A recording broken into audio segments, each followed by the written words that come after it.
A couple of years ago, I was flipping through Netflix and randomly threw on This Is the End. It looked like a dumb, mindless comedy with some actors I knew. And for the most part, that was exactly what it was. You'd think it'd be the kind of movie that I would watch, laugh a few times, and then forget about. But I didn't forget about it. Something about this movie made it stick in my head for years after the fact. Something kept bothering me that I couldn't stop thinking about, to the point where I just had to make a video on it. I don't even know if anyone cares about this movie anymore. It's almost 10 years old, but I have to get my thoughts out. This Is the End is a Seth Rogen movie, written by him and longtime partner Evan Goldberg, and also starring Seth Rogen and a bunch of other actors that are always in his movies. It's basically about a bunch of rich and famous actors stuck in a house together during the apocalypse. They try to work together to survive, but they're all too stupid and selfish to cooperate with one another.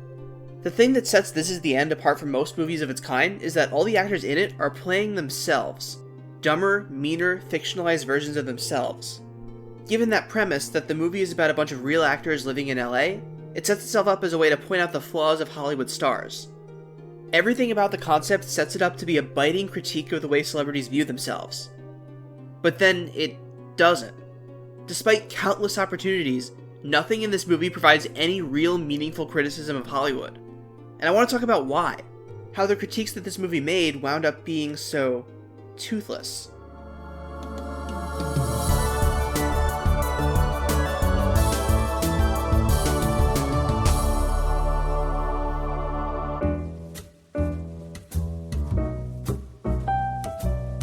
To start, let's go over what happens in the movie. This Is the End primarily stars Jay Baruchel and Seth Rogen, again, playing themselves. They're longtime friends, but ever since Seth made it big, Jay feels like they've been drifting apart, and that he doesn't fit in with Seth's new Hollywood friends.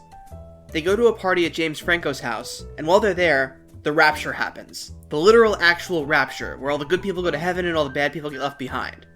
Not a single actor at the party goes to heaven.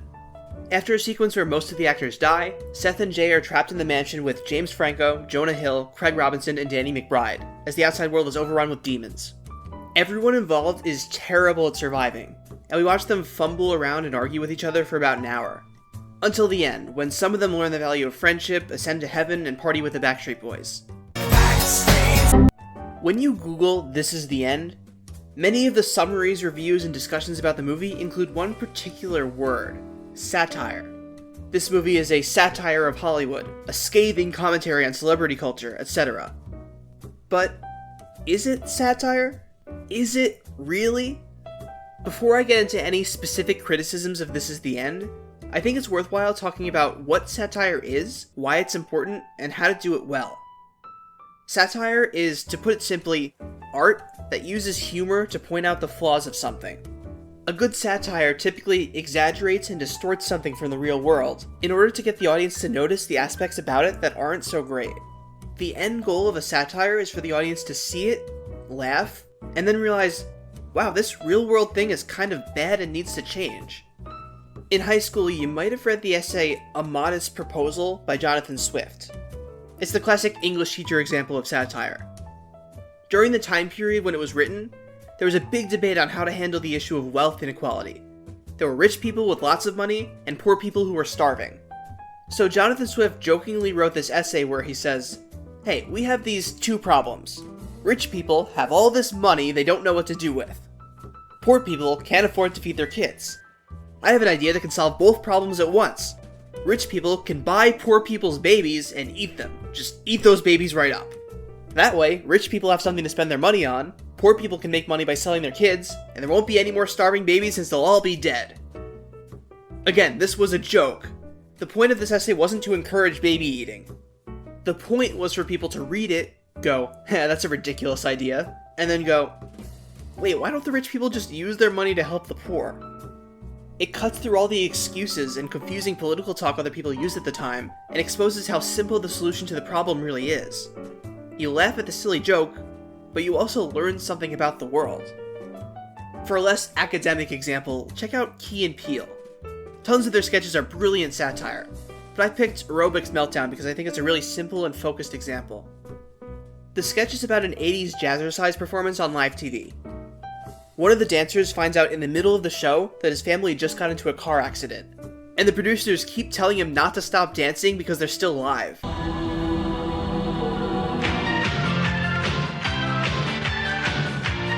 So while he's getting this horrible news, he has to keep dancing and smiling and pretending nothing is wrong. You probably watched that and thought, wow, that's hilarious and messed up. But why is it messed up? Because this guy is devastated, but he has to act like he's happy because he's on TV. And that makes you think about how a lot of TV has that vibe of happy, happy, fun, fun all the time, especially in the 80s. And that makes you wonder if maybe it's not such a great thing for the media to cover up and ignore all the sad stuff in the world. You laugh, but you also learn something. With that in mind, if This Is the End is really a satire, what is it trying to teach us? What flaw about something in the world does it want us to notice? The entire concept behind the story is built around the idea of real celebrities being terrible. It shows us Hollywood actors behaving horribly, and invites us to wonder about what similarities these caricatures have to the real people behind them. Michael, that's not cool, man. Back up, Jason, we're playing a game, man. The main sources of comedy come from the character's total inability to function in an apocalyptic situation. There's our critique. There's something deeply wrong with the average Hollywood actor, and the movie is set in an apocalypse to show that. I wouldn't call this an especially complex movie. The whole thing is stuffed to the brim with excessive swearing, raunchy jokes about sex and drugs, and toilet humor. This is not a movie that's set up to be especially deep, but there's still a clear attempt at some kind of criticism in here. Let's get a little more specific. I can boil the movie's criticism of actors down to two main points. Number one, actors have no real-life skills. They can act, but because they're rich and can solve any problem by throwing money at it, they're helpless when faced with solving any real problems on their own. We are actors. We pretend to be hard, man. Yeah. We solved this baby. It's baby back. Number two, actors are narcissistic and self-centered. Fame and wealth have corrupted them, making them totally blind to the needs and feelings of other people. Even in the most dire of situations, actors are incapable of putting the group's needs over their own. A huge earthquake happens. Who do they rescue first? Actors. Famous people. They'll get Clooney, Sandra Bullock, me. If there's room, you guys will come. And this is all tied together by the idea that no actor is a good enough person to get into heaven. This is made very clear early in the movie in one of my favorite scenes, where Seth and Jay see the rapture happen outside and run back into the mansion only to find that nobody there noticed anything wrong because nobody there got raptured. There were people, and they were there, and they got sucked up into the sky. Jay. Sucked up into the sky. Nobody got sucked up in here. There's our target, and there's our message. But I would argue that the movie misses that target, that it fails at being a satire. Now, I'll admit right now that writing satire is hard. It requires a lot of nuance and thoughtfulness. I don't blame this movie for not pulling it off. This is a movie where a character turns into an angel and then lights a joint with his halo. Do I really blame it for not having the most adept social commentary? No. I don't hate this movie. I think it's very funny. But I think this question of satire is an interesting thing to analyze, so I hope I don't come off as too harsh. What makes satire fail? Well, if satire is meant to expose the flaws in something, to show the audience something that they had never noticed or thought about before, then a bad satire is one that fails to show the audience anything new. There are a lot of different ways that can happen. Take Don't Look Up, a movie that's supposed to be a satire of humanity's response to climate change. Wisecrack made a great 15-minute video explaining how Don't Look Up isn't the greatest satire. And then Honest Trailers made the exact same point in 15 seconds. In a world where everyone is too distracted or lazy to do anything about the environment, one Netflix movie will reassure you it's only the dumb people's fault that things are bad. Not you. You're smart enough to be watching this Netflix movie. You get it. Basically, the movie shows how too many people are willing to ignore such a massive impending disaster.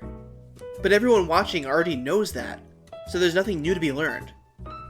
Or take the many stories meant to show how horrific war is, but then have characters mow through tons of enemies and look awesome doing it. This muddies the message. Is war horrible, or is war super cool? This usually leaves audiences walking away without taking in the message, and sometimes internalizing the opposite message. This Is the End, though, fails at satire in a way that's totally new to me. It's set up to make fun of actors and celebrities in general, and it makes the broad general points that they have no practical skills and they're self-centered. But every single time the story is about to make a more specific point, The writing swerves in another direction, and it ends up saying nothing. Take the first issue, that actors have no practical skills. How does the story go about showing us this? The characters are terrible at all kinds of apocalypse-related tasks, sure, but they're bad at it in such an over-the-top way that it has no basis in reality.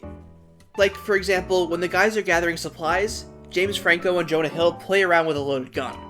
Guys, stop with the gun. Jesus. It's so funny. It's so funny. It's so funny.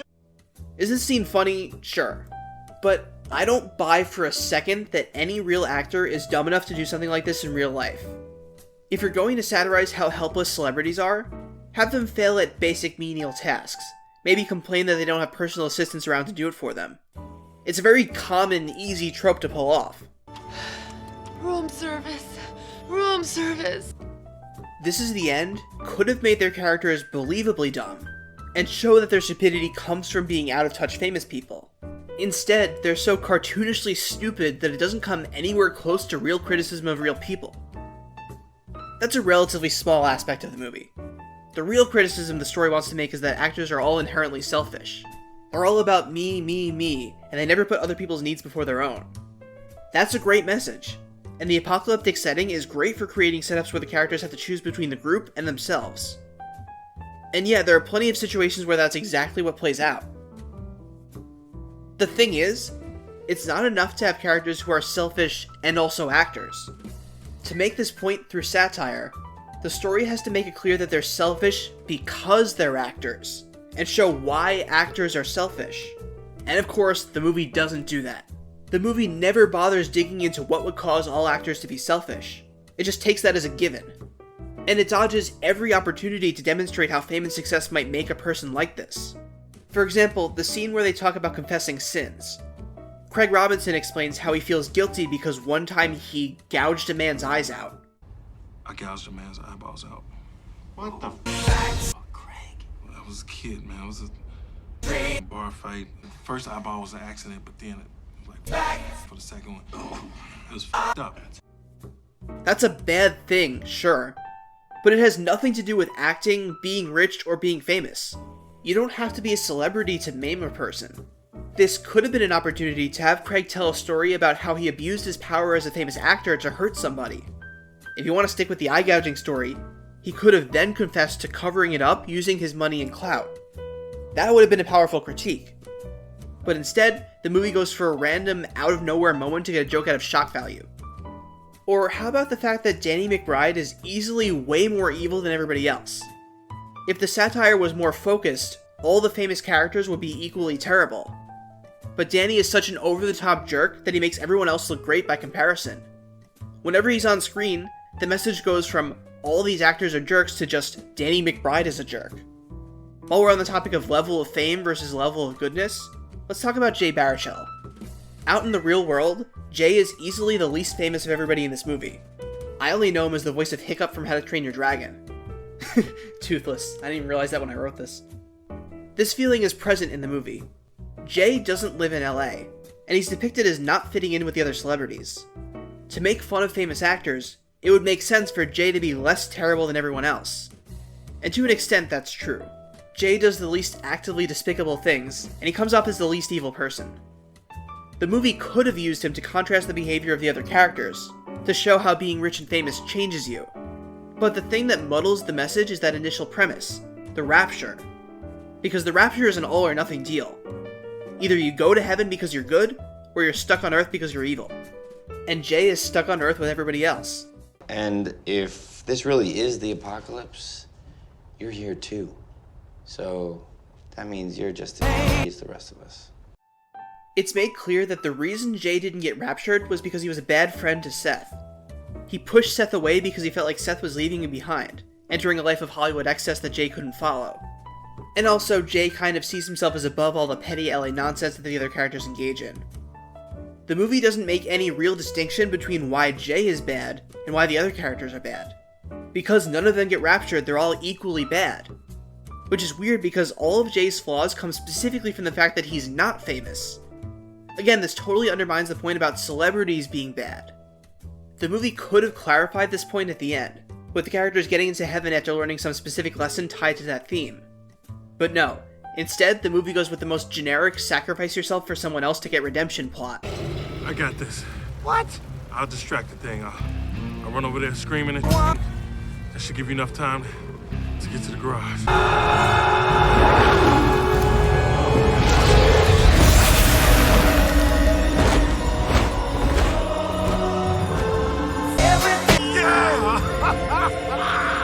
A storyline so overdone that even children's cartoons make fun of it. I got the system, see? You act any way you want all year long. But then right before Christmas, you do one big selfless act of kindness, and Santa will wipe your slate clean. Works like a charm. This movie had everything going for it to make it a great takedown of all the ways success goes to someone's head. Unfortunately, it settled on just having a bunch of actors be cartoonishly terrible, and occasionally turn to the camera and say, "We're actors, that's just how we are," without ever asking us to wonder why. I finished watching this movie with no new insights about actors' real-life shortcomings. There's plenty of bad satire out there, but the way that This Is the End fails is one that I've never seen before. And it all boils down to who the target is, because the people who made this movie are satirizing themselves. Seth Rogen wrote this movie to make fun of Seth Rogen and his own closest friends. That poses a unique problem. There's a reason why good satire is often called things like biting and scathing, and bad satire is called toothless. And that's because the truth hurts. Satire is by nature an attack. You're supposed to be laughing at someone or something. There's always going to be someone on the receiving end of that ridicule. And while ideally they deserve it, it's not fun for them. With that in mind, is it really possible to make an effective satire about yourself? Sure, it's possible if you're willing to expose yourself and put your ego aside. I think Bo Burnham throughout his career has made a lot of great satire about the same points This Is the End tried to make, about how all famous performers, including himself, are self-centered narcissists. My drug's attention, I am an addict, but I get paid to indulge in my habit. And there's only one thing that I can do about it. While being paid and being the center of attention. But the actors in This Is the End don't appear to be willing to go to the same lengths. Seth Rogen and co have made themselves the target of their own satire, but they're unable to come up with any specific critiques of themselves. As a result, every time the movie gets close to making a good point, the writers pull their punches and end up saying nothing at all. This whole thing is a lot harder to take thanks to the James Franco of it all. In the aftermath of the Me Too movement, we all know that too many Hollywood celebrities abuse their influence and think that they can do whatever they want just because they're famous.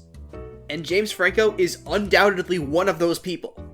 But of course, in a movie that James Franco stars in and signed off on all the scripts for, there's no way it would ever say something that would actually make him look bad. It all makes this movie age really poorly. This movie is happy to make vague, sweeping statements about actors being bad, but it presents predatory behavior towards women in an uncritical way several times.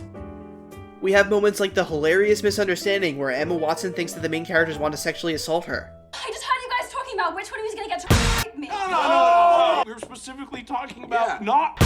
Oh! And that confessional scene, where James Franco admits to hooking up with Lindsay Lohan with questionable consent. I fucked Lindsay Lohan. She was up, she was high. It's at the Chateau Marmont, she kept banging on my door. She kept calling me Jake Gyllenhaal. Ugh. To be fair, the text does treat this like something he shouldn't have done, but it's in more of an, "Oh, James Franco, you rascal" kind of way, and not a, "this is deeply disturbing" kind of way. I can't believe this joke was in this movie, considering the truly disgusting things James Franco was getting up to in real life. Makes my skin crawl. So, This Is the End makes some vague promises that it'll be a satire of these people, but instead, it just makes fun of these caricatures that have very little in common with the real people they're based on, all the while leaving their real behaviors completely unchallenged. Again, does this make it a bad movie? No, not really. Just a funny but dumb one. I just can't help but see all the lost potential here. It does have one other good idea that I want to mention. The fact that actors are liars. There's this subplot where Jonah Hill is ridiculously nice to Jay all the time, but Jay is a jerk to him and thinks he's phony. Dude, that's great. Thank you. Jonah's the nicest guy ever, man. Oh my God, that's the thin veneer of kindness. Nobody's that nice. Jonah is that nice. Eventually, the audience gets proof that Jay was right. I I hate Jay so f***ing much. Just do me one favor, God. Just kill Jay. That'd be so tight. Unfortunately, Jonah gets possessed by a demon right after this, and doesn't do much for the rest of the movie, so this plotline doesn't go anywhere. This idea of faking kindness and sensitivity pops up a few times. Danny McBride spins a fake sob story before backstabbing the group. Jay pretends everything is fine between him and Seth, even though he feels like they're growing apart. This is saying something. This could have been used more. It means a lot to you, and I appreciate that you'd give this to me. No. Okay. If I were rewriting this movie, I would lean in on this. In the opening, put a lot of emphasis on how Jay feels distant from Seth, but keeps up the appearance of happiness. Trap these actors together and have them constantly pretend to be great friends, while scheming behind each other's backs. Instead of everyone yelling at each other all the time, have most of the comedy come from the characters casually lying to each other, and showing how none of them are friends, not really. Give glimpses at their internal thoughts, and show how all of them think that they're entitled to this or that because they're A-list actors. Have Jay openly wonder what he did to deserve getting trapped with these jerks instead of going to heaven, even though it's obvious to the audience that he's just as phony as the rest of them. Then, at the end, have some of them atone by admitting to some of the lies they told. Jay realizes that the way he's been acting towards Seth makes him just as much of a two-faced liar as everyone else, and he's not any better than the other guys. Once they acknowledge that acting fake nice all the time to exploit other people is bad, they can get into heaven. Or maybe even better, have them fail to learn that and die horrifically. That would drive the point home. This Is the End could have been a really unique and creative satire of how the big names in Hollywood behave when the cameras aren't rolling. But these guys weren't quite up to the task of genuinely critiquing themselves. So it ended up being nothing more than just a pretty funny movie with the odd quirk that the actors all play themselves. I've seen worse. Just, in this case, I couldn't stop myself from wondering what could have been. We should make sequels to more of our movies. How good is this song? Love it. I have no idea. It's not English. I don't think it's English.